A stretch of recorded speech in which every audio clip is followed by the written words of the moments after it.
16வது யாழ்ப்பாணம் சர்வதேச வர்த்தக கண்காட்சி இன்று ஆரம்பம். யாழ் போதனா வைத்தியசாலை வைத்தியர்கள் பணி புறக்கணிப்பு. காணாமலாக்கப்பட்டவர்கள் தொடர்பான விசாரணை கிளிநொச்சியில் ஆரம்பம்.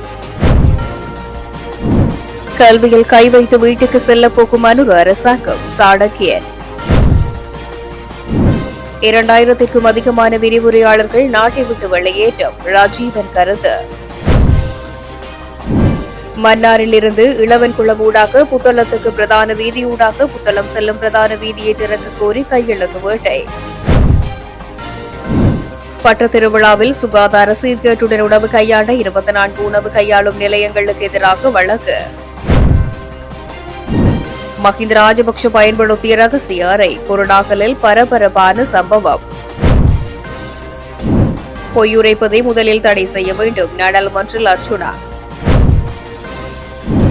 வடக்கில் உள்ளூராட்சி சபைகள் நீதிமன்றத்தை நாட வேண்டி ஏற்படும் விடுக்கப்பட்ட எச்சரிக்கை. மனித புதைக்குழிகள் விசாரணையில் சர்வதேசத்தின் ஆதரவை நாடவுள்ள அரசாங்கம். தொடர்வது விரிவான செய்திகள். இன்று காலை 10:30 மணிக்கு யாழ்ப்பாணம் முற்றவெளி மைதானத்தில் ஆரம்பமான வர்த்தக கண்காட்சி நாளை மற்றும் நாளை மறுதினம் ஆகிய 3 தினங்கள் நடைபெறவுள்ளதாக தெரிவிக்கப்பட்டுள்ளது.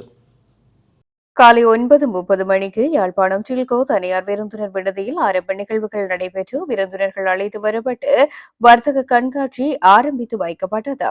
நிகழ்வில் வடக்கு மாகாண ஆளுநர் நாகலிங்கம் வேதநாயகன், பாராளுமன்ற உறுப்பினர் கருணைநாதன் இளங்குமரன், யாழ்ப்பாணத்துக்கான இந்திய துணை தூதர் சாய்முரளி, யாழ்ப்பாண வர்த்தக தொழில்துறை மன்றத்தின் நிர்வாக இயக்குநர் கே விக்னேஷ், அனுசரணையாளர்கள் என்று இதில் பலர் கலந்து கொண்டிருந்தமை குறிப்பிடத்தக்கது.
நாடு தழுவிய ரீதியில் அரச மருத்துவ அதிகாரிகள் பணி புறக்கணிப்பில் ஈடுபட்டுள்ள நிலையில் யாழ் போதனா வைத்தியசாலை வைத்தியர்களும் பணி புறக்கணிப்பில் ஈடுபட்டனர். இன்று காலை 8 மணி முதல் 48 மணித்தியால பணி புறக்கணிப்பு போராட்டத்தில் வைத்தியர்கள் ஈடுபட்டுள்ளனர்.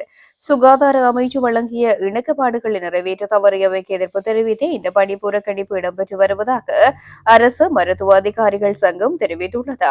இதன் காரணமாக யாழ் போதனா வைத்தியசாலை வெளிநோயாளர் பிரிவு இயங்கவில்லை. அதனால் தொலைதூரங்களில் இருந்து வருகை தந்த நோயாளர்கள் பல்வேறு சிரமங்களை எதிர்கொண்டு திரும்பிச் சென்றிருந்தமையும் குறிப்பிடத்தக்கது.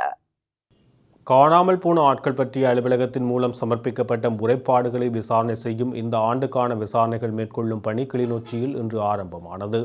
நேற்றைய தினம் வவுனியாவில் விசாரணைகளை மேற்கொள்ளும் அலுவலர்களுக்கான செயலமர்வு நீதி அமைச்சர் தலைமையில் நடைபெற்ற நிலையில் இன்று விசாரணைகளை மேற்கொள்ளும் பணி கிளிநொச்சியில் ஆரம்பமானது. காணாமல் போன ஆட்கள் பற்றிய கிளிநொச்சி பிராந்திய அலுவலகத்தில் கிடைக்கப்பட்ட 112 முறைப்பாடுகள் இன்று விசாரணைக்காக எடுத்துக் கொள்ளப்பட்டது. காணாமல் போன ஆட்கள் பற்றிய அலுவலகத்தின் தலைவர் சட்டத்தரணி மகேஷ் கட்டுலந்த தலைமையில் மாவட்ட செயலக திறன் விருத்தி மண்டபத்தில் விசாரணைகள் முன்னெடுக்கப்பட்டன. 2020ஆம் ஆண்டு 21ஆம் ஆண்டு 22ஆம் ஆண்டுகளில் சுமார் 6700 முறைப்பாடுகள் விசாரணை செய்துள்ளோம். மீதியாக தற்போது சுமார் 11,000 கோவைகள் விசாரணைக்காக இருக்கின்றன. அதற்கு மேலதிகமாக புதிதாக வரும் விண்ணப்பங்களும் சேர்க்கப்பட வேண்டி உள்ளது. அந்த வகையில் அடுத்த கட்ட விசாரணையாக இன்று நாம் கிளிநொச்சி எமது பிராந்திய அலுவலகத்தில் ஆரம்பித்துள்ளோம். இன்று இங்கு 6 பேனல்களை நியமித்து அந்த 6 பேனல்களிலும் சுமார் 120 முறைப்பாட்டாளர்களை அழைத்திருக்கின்றோம். அவர்களது விசாரணைகள் தற்பொழுது நடைபெற்றுக் கொண்டிருக்கின்றன. இது சம்பந்தமாக புதிய விசாரணை குழுவினர் பயிற்சி நேற்று எமது நீதி அமைச்சரின் தலைமையில் வவுனியாவில் நடைபெற்றது. மிகவும் சிறப்பாக நடைபெற்ற அந்த பயிற்சி பட்டறை மூலம் அவர்கள் தங்களது பயிற்சிகளை பெற்றுக்கொண்டு இன்று அவர்களது தலைமையிலே 6 குழுக்களாக பிரிந்து இந்த விசாரணை மேற்கொண்டிருக்கின்றார்கள். ஏற்கனவே இந்த 6700 முறைப்பாடுகள் விசாரணை செய்யப்பட்டு முடிந்தவர்கள் சுமார் 4700க்கும் சற்று அதிகமான முறைப்பாட்டாளர்களுக்கு இந்த இடைக்கால நிவாரணமாக ரூபாய் 2 லட்சம் அவர்களுக்கு கிடைக்கப்பெற்றுள்ளன இதுவரையிலே. அதே போன்றுதான் காணப்படாமைக்கான சான்றிதழ் மற்றும் மரண சான்றிதழ் என்பனவும் சுமார் 355க்கும் மேற்பட்ட சான்றிதழ்கள் இதுவரையில் கிடைக்கப்பெற்றுள்ளன. அந்த வகையில் மேற்கொண்டு நாங்கள் செய்ய வேண்டிய 11,000க்கு சற்று அதிகமான விண்ணப்பங்கள் விசாரணைக்காக மீதமாக உள்ள நிலையிலே இதுவரையிலே விண்ணப்பித்தவர்களை காணாமல் போன ஆட்கள் பற்றி விண்ணப்பித்தவர்களில் சுமார் 27 நபர்கள் உயிருடன் இருப்பதாகவும் அவர்கள் கண்டுபிடிக்கப்பட்டுள்ளனர். அதே போன்று சுமார் 1750 முறைப்பாடுகள் மேலதிக விசாரணைக்காக நமது மேலதிக விசாரணை பிரிவு ட்ரேசிங் யூனிட் அந்த விசாரணை பிரிவுக்கு அனுப்பப்பட்டுள்ளன. அந்த வேலைகள் அங்கே நடந்து பெற்றுக் கொண்டிருக்கின்றன. இந்த வகையிலே காணாமல் போன ஆட்களின் குடும்பத்தினருக்கு இடைக்கால நிவாரணமும் மற்றும் அவர்களது தேவைகளுக்காக காணப்படாமைக்கான சான்றிதழ் மற்றும் அவர்களுடைய கோரிக்கையின் பேரில் மரண சான்றிதழும் வழங்கிக் கொண்டிருக்கின்றோம். அவை அவர்களுக்கு மிகவும் பிரயோஜனமாக இருக்கின்றது என்பதை இங்கு கூறிக்கொள்ள விரும்புகிறேன். விவசாயத்தில் கை வைத்து கோட்டபாய அரசு வீட்டுக்கு சென்றதை போன்று கல்வியால் அனுரகுமார் திசாநாயக்கவின் அரசாங்கம் வீட்டுக்கு செல்லப் போவதாக சாணக்கியன் தெரிவித்தார். வினாடி ஹயக்காலத்தில் பொம்மைசோதி கௌரவ தலைமை தாங்கும் உறுப்பினர்களே, இன்றைய பாராளுமன்றத்திலே மிக மிக முக்கியமான ஒரு விவாதம். நான் நினைக்கிறேன் அரசாங்கத்தினுடைய கடந்த காலத்திலே இருந்த அரசாங்கங்கள் உண்மையிலே இந்த விவசாயத்தை புதிய முறையிலே செய்வதற்கு சில நடவடிக்கைகளை எடுக்க சென்று அந்த அரசாங்கம் விரட்டியடிக்கப்பட்டது போல தற்பொழுது இருக்கும் இந்த அரசாங்கம் கல்வி சம்பந்தமான நடவடிக்கையிலே பல விடயங்களை கையாள சென்று பல குழப்பங்களிலே தாங்கள் ஏற்படுத்திக் கொள்கிற நிலவரத்தை காணக்கூடியதாக இருக்கின்றது. நேற்றைய தினம் கூட நான் நினைக்கிறேன் நாட்டிலே முதலாவது முறையாக ஒரு கல்வி அமைச்சர் நாட்டிலே இல்லாத பொழுது கல்வி சம்பந்தமான ஒரு ஒத்திவைக்கும் பிரேரணையை நடத்தி அதுக்கு வேறொரு அமைச்சர் பதிலளிக்கிறார். இதெல்லாம் கௌரவ தலைமை தாங்கும் உறுப்பினர்களே, இந்த கல்வி என்றது மிக முக்கியமான விடயம். இது சம்பந்தமாக அரசாங்கம் கோட்டாபய ராஜபக்ஷ அரசாங்கம் எவ்வாறு விவசாயத்தை வைத்து விவசாயத்தை குழப்பி வீட்டை சென்றார்களோ கல்வியூடாக இந்த அரசாங்கம் அதே பாதையை நோக்கி செல்கிறார்கள் என்றதே மிக தெளிவாக தெரிகின்றது. இன்று கூட நான் நினைக்கின்றேன் இந்த மிக முக்கியமான விவாதத்திலே பல தமிழ் பாராளுமன்ற உறுப்பினர்கள் தங்களுடைய சொந்த பிரச்சனைகளை பேசி நேரத்தை வீணடித்திருந்தார்கள். ஆனால் இன்று மிக முக்கியமாக கௌரவ தலைமை தாங்கும் உறுப்பினர்களே, இந்த பல்கலைக்கழகங்களை பற்றி பேசும் பொழுது குறிப்பாக கிழக்கு மாகாணத்தில் இந்த அரசாங்கம் ஒரு இனவாதமான அரசாங்கம் என்று நாங்கள் தொடர்ச்சியாக சொல்லி வரும் காரணத்தை பற்றி ஒரு விளக்கத்தை கொடுக்கலாம். இந்த ஒவ்வொரு பல்கலைக்கழகத்திலையும் வந்து ஒரு கவுன்சில் ஒன்று இருக்கும், யூனிவர்சிட்டி கவுன்சில்.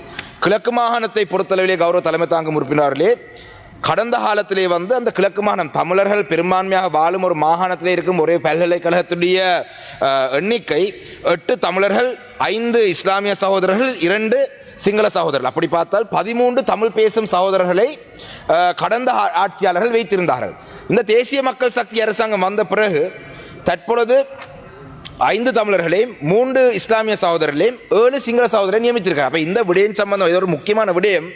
இந்த விடயம் சம்பந்தமாக நாங்கள் பிரதமர் அவர்களை அண்மையிலே சந்தித்த பொழுதும் கூட கல்வி அமைச்சரை அவர் சொல்லியிருந்தார், இது இலங்கையில் இருக்கிற சகல பல்கலைக்கழகங்களும் இலங்கை பல்கலைக்கழகங்கள் என்று. இப்போ நான் அவரிடம் ஒரு சவாலை முன்வைத்தேன்.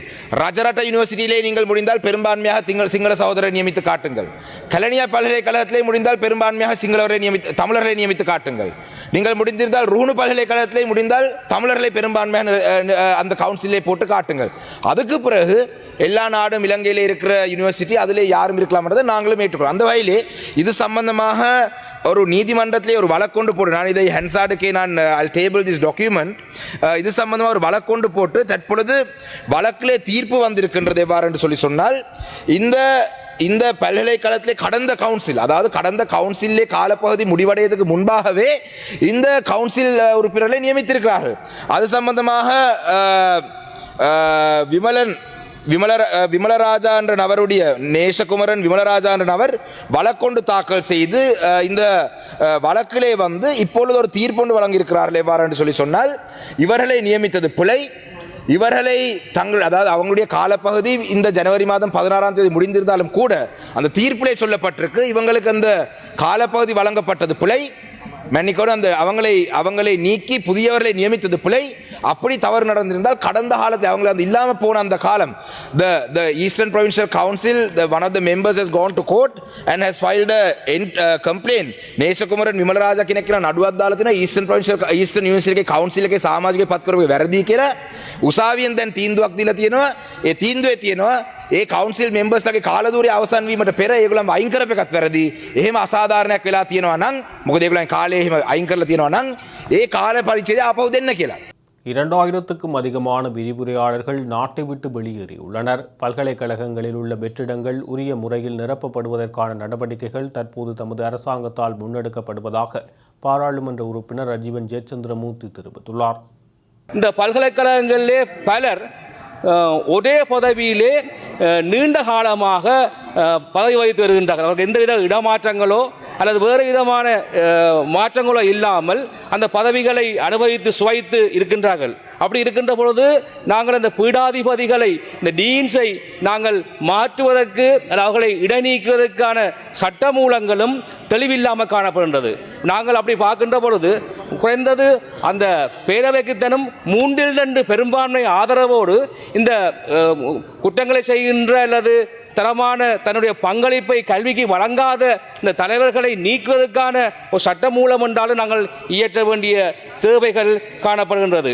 அதே போன்றுதான் நாங்கள் இப்படி பார்த்துக்கொள்ளலாம். அதாவது வைஸ் சான்சலர், துணைவேந்தர்களை நியமிப்பதிலே பெரும்பாலான பங்களிப்பை வந்து இந்த பேரவை உறுப்பினர்கள் தான் அதிலே பங்கேற்கிறார்கள். அவர்கள் சிபாரிசு செய்கின்றவர்களைத்தான் பீடாதிபதிகளாக நியமிக்கின்ற நிலைமை காணப்படுகிறது. இந்த நிலைமையிலே யுஜிசியினுடைய கட்டுப்பாடுகள் அல்லது அவருடைய ரெக்கமெண்டேஷன், சிபாரிசுகள் அல்லது அவர்களுடைய நியமங்களை வழங்குவதற்கான வாய்ப்புகள் மிகவும் குறைவாக காணப்படுகின்றது.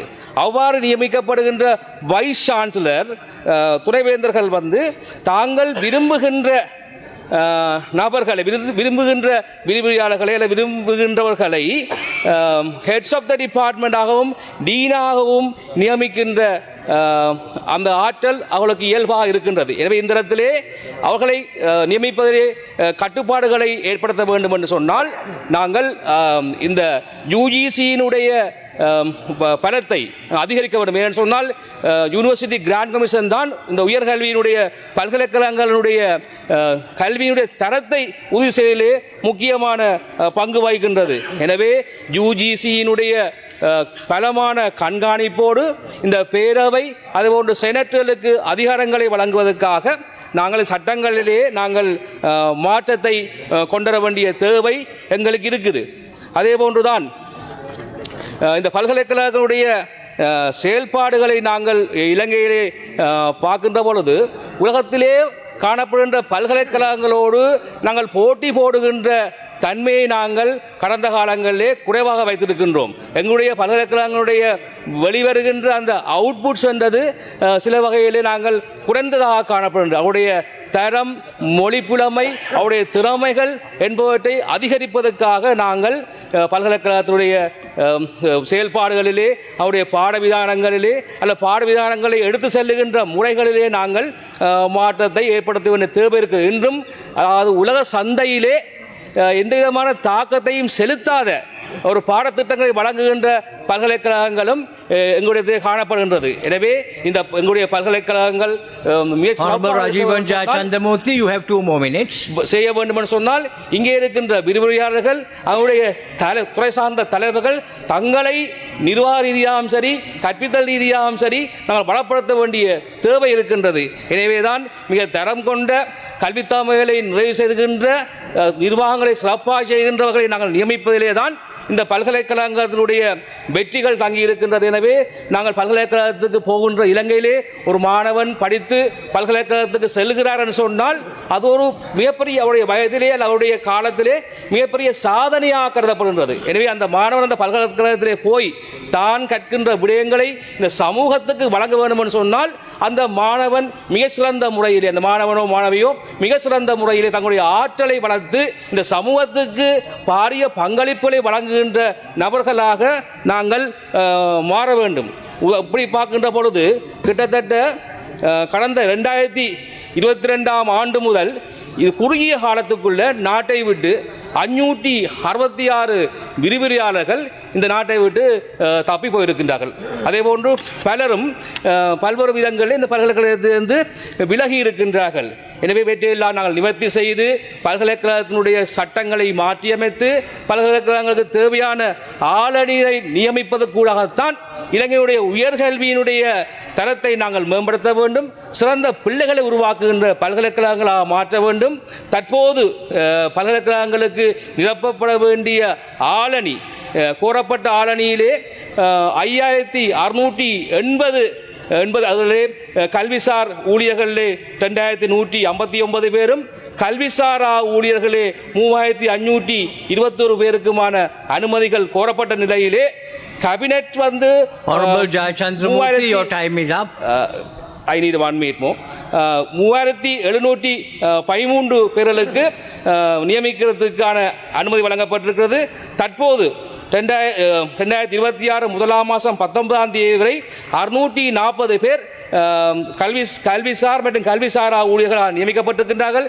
ஏனையோர்களையும் நாங்கள் வெகு விரைவிலே நியமித்து இந்த பல்கலைக்கழகத்தினுடைய தரத்தை உலகளாவிய ரீதியிலே உயர்த்துவோம் என்று சொல்லி இந்த வாய்ப்பு வழங்கிய மன்னாரில் இருந்து முசலி பிரதேச செயலாளர் பிரிவில் உள்ள இளவன்குளம் ஊடாக புத்தளத்துக்கு செல்லும் பிரதான வீதியை திறக்க கோரி ஜனாதிபதிக்கு அழுத்தம் கொடுக்கும் வகையில் இன்றைய தினம் வெள்ளிக்கிழமை காலை முதல் மன்னார் அரசு பேருந்து தரிப்பிடத்தில் கையெழுத்து போராட்டம் முன்னெடுக்கப்பட்டது.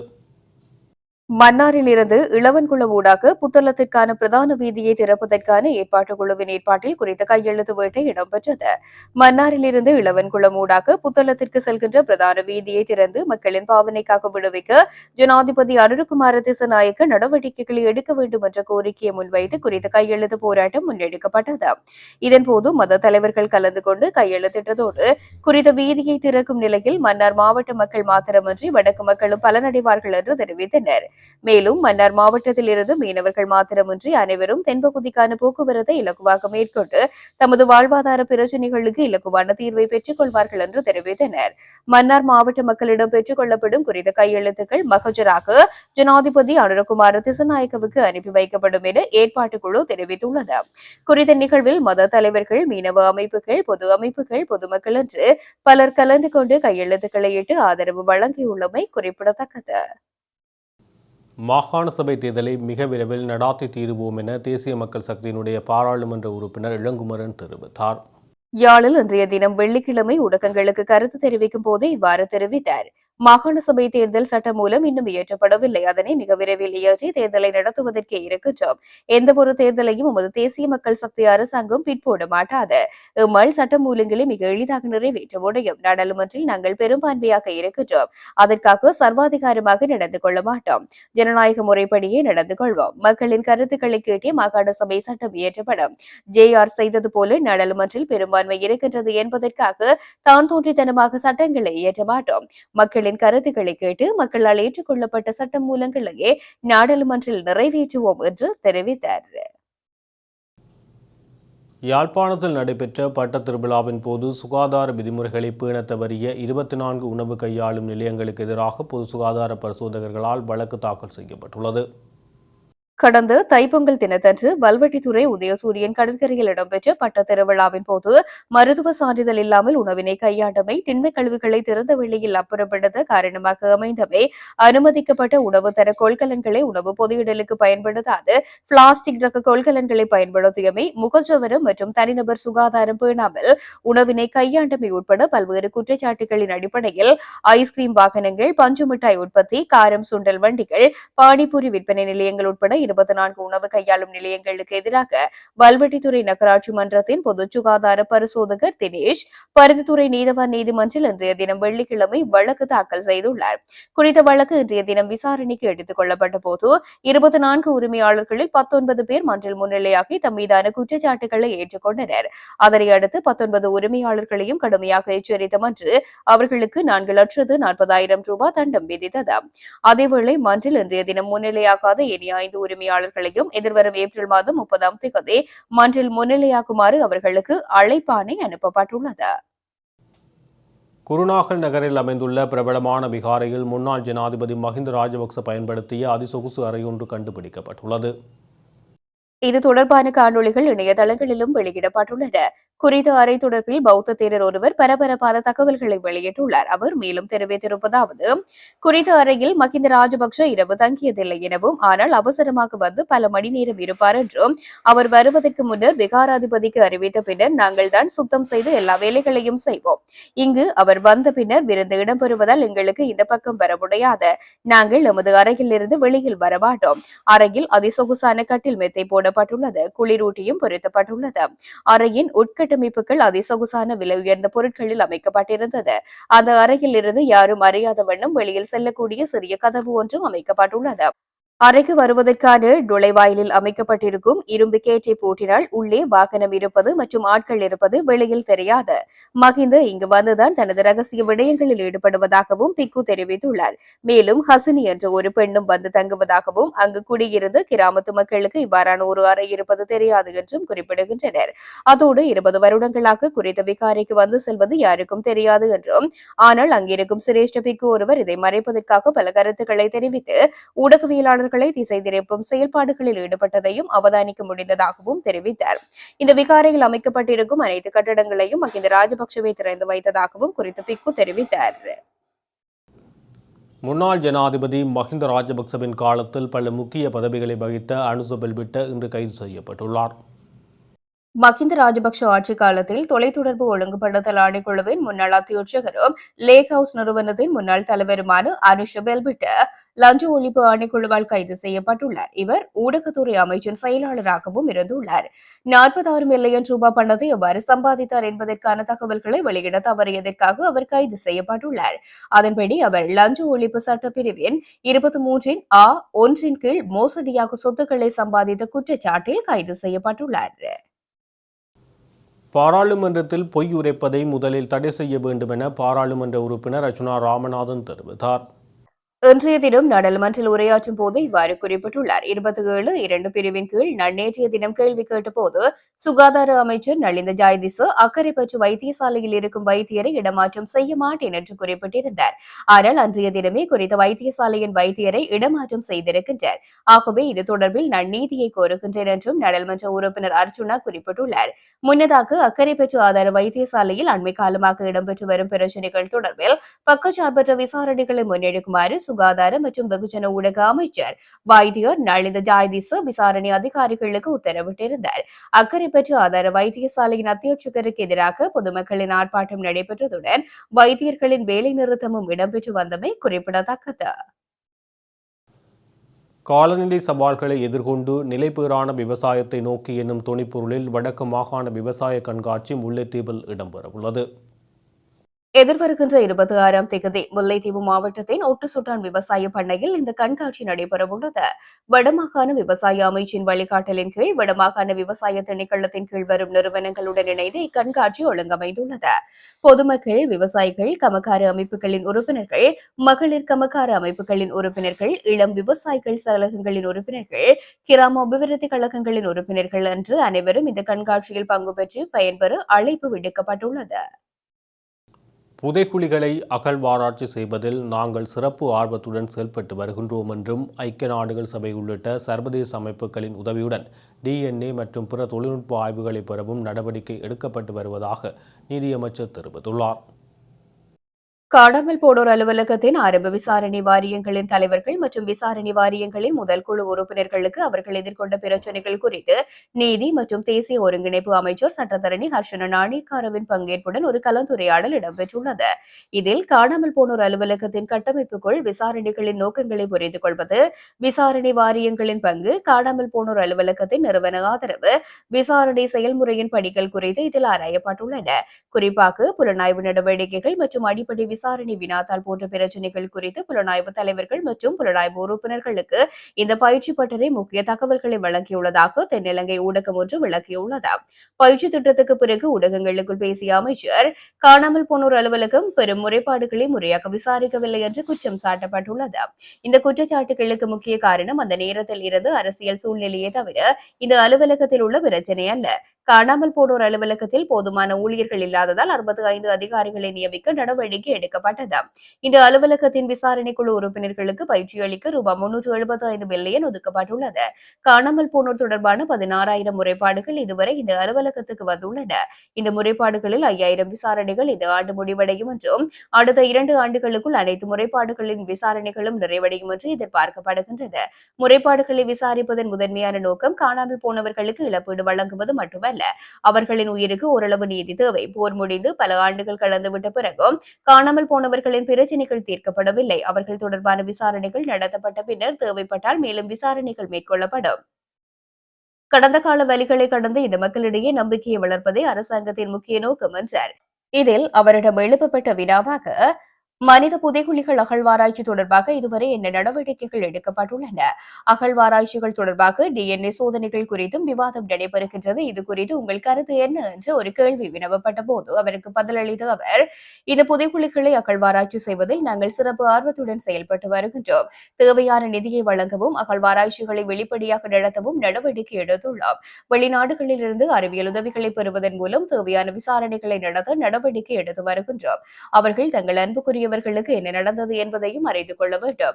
விசாரணைகளின் போது தவறு செய்தவர்கள் தெரிய வந்தால் அவர்களை தண்டிக்க நடவடிக்கை எடுப்போம்.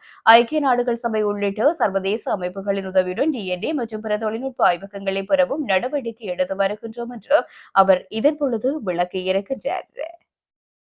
இத்துடன் ஜெஃப்னா கேலரியின் இரவு நேர பிரதான செய்திகள் நிறைவு பெறுகிறது. மேலும் செய்திகளை அறிந்து கொள்ள எமது இணையதள பக்கமான www.jeffnagallery.lk என்ற இணையதளத்துடன் இணைந்திருங்கள்.